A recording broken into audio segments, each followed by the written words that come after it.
أعوذ بالله من الشيطان الرجيم.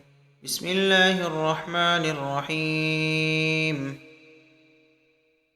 قد كان لكم آية في فئتين التقتا، فئة تقاتل في سبيل الله وأخرى كافرة يرونهم مثليهم رأي العين، والله يؤيد بنصره من يشاء، إن في ذلك لعبرة لأولي الأبصار. زين للناس حب الشهوات من النساء والبنين والقناطير المقنطرة من الذهب والفضة والخيل المسومة والأنعام والحرث، ذلك متاع الحياة الدنيا، والله عنده حسن المآب. قل أنبئكم بخير من ذلكم للذين اتقوا عند ربهم جنات تجري من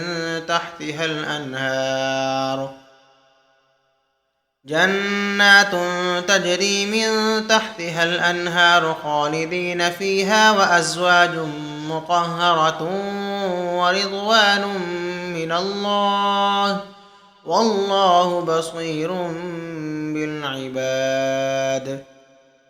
الذين يقولون ربنا إننا آمنا فاغفر لنا ذنوبنا وقنا عذاب النار، الصابرين والصادقين والقانتين والمنفقين والمستغفرين بالأسحار، شهد الله أنه لا إله إلا هو والملائكة وأولو العلم قائما بالقسط، لا إله إلا هو العزيز الحكيم. إن الدين عند الله الإسلام، وما اختلف الذين أوتوا الكتاب إلا من بعد ما جاءهم العلم بغيا بينهم، ومن يكفر بآيات الله فإن الله سريع الحساب. فإن حاجوك فقل أسلمت وجهي لله ومن اتبعني، وقل للذين أوتوا الكتاب والأميين أسلمتم، فإن أسلموا فقد اهتدوا، وإن تولوا فإنما عليك البلاغ، والله بصير بالعباد۔